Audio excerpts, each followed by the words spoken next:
come funziona sto? Vorrebbe con qua, praticamente un albero, vedi, con i punti eccentrici e girando, un colpo fa andare il martello, un colpo fa andare a stecche, girando, ecco, vedo.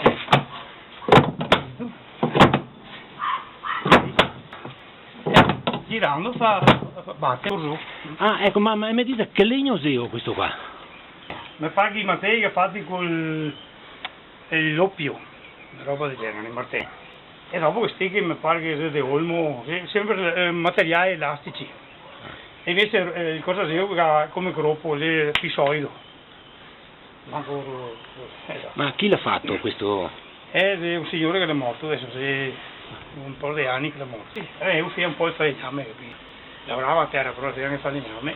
Una volta invece era basso, alla base del campanile era? Sì, a base, e ora si girava a mano. E dove ero? Si girava in alto con un manico, dove che è poesia. Ma una persona bastava a farlo girare? Sì, sì, sì.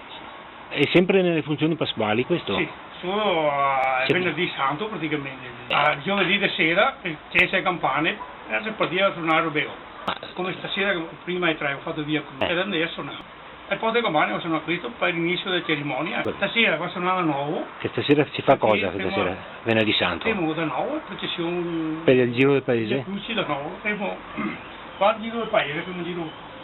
Sarà cosa 3 km di strada. E quanti minuti suona stasera? Se non siamo persi minuti, una volta sì. 5-6 minuti.